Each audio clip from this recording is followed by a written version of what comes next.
If you have 4 potatoes at home, then this recipe is for you. It's amazing.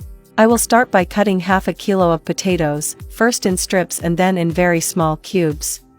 Guys, this recipe with potatoes is very delicious and it's super easy to make. I'm sure everyone will like the result. Once cut, I will add all the potatoes to the blender.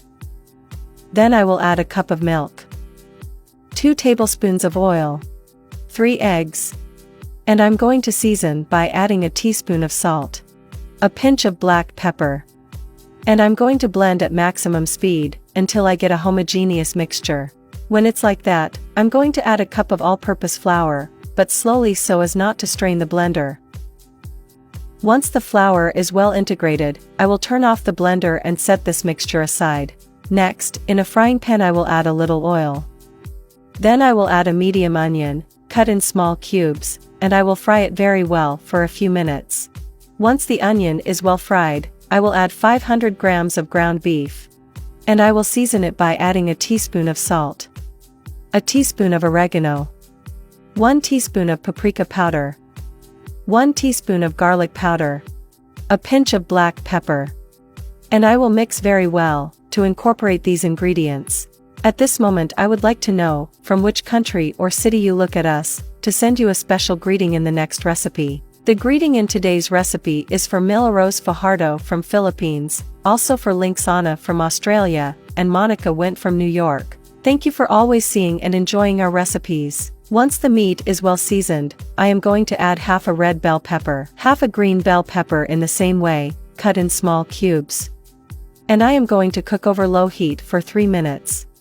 After that time, I will add 2 tablespoons of tomato sauce, a cup of water, and stir until the sauce dissolves. If you have come this far looking at today's recipe, that means that you are liking this recipe, so leave us the following message below: I love potatoes, to send you a very special greeting.